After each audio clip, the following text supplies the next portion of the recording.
We're going to start the conversation with the Mariko's Naginata fight, which is insane. We were just watching the previs. We watched them back to back, the previs and the final cut, before you guys got on. We usually start with how it's written, so we don't have it in front of us. But what's your recollection of when you first got the script for that fight?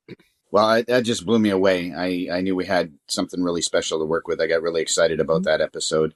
And the cool part about it was they just let us run with the ball as soon as we got the script. Obviously, we had a few meetings and discussed it a bit, but then they'd let us take our team out and get on the location and start to piece it together. And so the first iteration, the previs, is basically what comes from our vision out of what we read and what we felt we wanted to put together for it. And then we get with the director after that of the episode and the producers, and we start to crunch it down, add, delete, modify that it's more in tune with the show necessarily. But I think with that one, you'll see that we were all on the same page pretty much from the start as far as how that whole scene was going to play out. I think one thing you'll also notice is that we always tend to give them more, right? Because it's easier to delete than try and add as you get closer to filming, because then it becomes a bit of a panic situation. Oh no, we need more. We got to do this. We got to add that. So we tend to give them more and then just pull bits out and trim it down if we need to. Yeah. You know what? Every single stunt coordinator that we've ever interviewed on here says we give them way much more, but we know in our heads the pieces that we really want, and then when they need to cut stuff, it's like, oh yeah, let's cut this one that we were kind of expecting to cut. But you have a happy accident if you get everything right. Yeah, exactly. And fortunately on Shogun, we had the time, the resources to do, pretty much everything. Right. So it was, you can see that it's pretty close to what came out in the show. Actually, that was a fun one. It's a massive. You sent a picture of the whole cast and crew, everybody sitting together. I mean, it's a massive amount of people.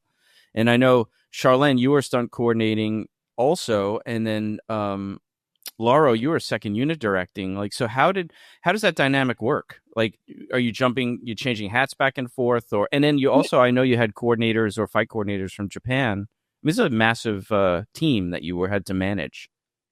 So he's my boss. So we do it right, and me, I step in when he cannot be at two places at the same time. Right. So I'm my background, and I'm also a stunt performer, and for many years. Of course, you doubled Halle Berry for like ever.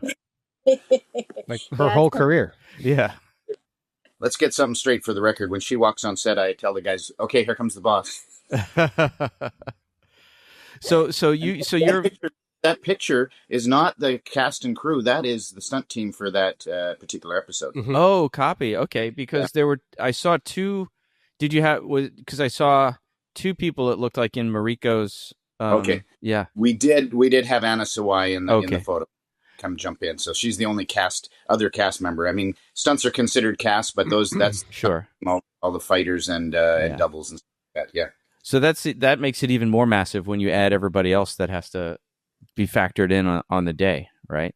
How much time did you guys have to prep for this? Like from rehearsals to final shoot? 10 days episode shoot. So, well, we had basically 2 weeks solid, but there was also meetings and things prior to that. We were lucky because 109 was so busy. We also had all the ninja stuff, fights and things like that.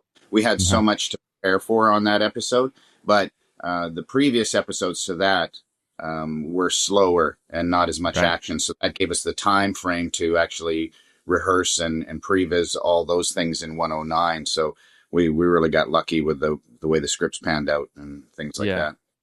My brain is going crazy just thinking about the logistics meeting for that episode and breaking all of this down and talking about it to all the different departments and getting everybody. Holy moly!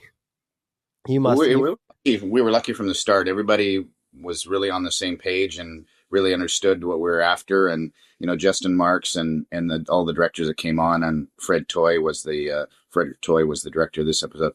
Just very collaborative and really open to. And I worked on that movie, and they saw the work from there, Last Samurai, and they wanted keep going down that path, you know. So we trained and we pre-vised in a very similar manner. But this is true that it was like a really busy episode, because you have like a lot of department who have to get in sync with this, like the costume, book the performers. Sometimes performers, you know, get sick. You need to replace them, you know. Oh, there's a location scout. There's a, you know, so we had to be multiple of us all the time. So, but yeah, we managed to that everybody was very collaborative. That's a word, right? Yes. So we managed to bring it from A to Z. So, and did I you would guys go have to the office and see her pulling her hair out because it was COVID time, right? And so it was constantly causing crazy changes for us. And there was 3 shows going on here in Vancouver that needed Asian stunt performers. So there was us, Shogun, there was Airbender, and there was Kung Fu. And so we really had to collaborate with the other stunt coordinators and the other shows. Okay, I want this guy. I'll trade you this guy for that guy. And those 3 guys, I need them. And one girl for that. Oh, we were constantly, you know, on the phone. Like at some point, I remember one coordinator called me, said, "Hey, Sharlene, you know, I'm calling everybody for Sunday. It will be faster if you give me the list of people you book, so I don't call them." You know? It's like stunt trafficking. Yeah.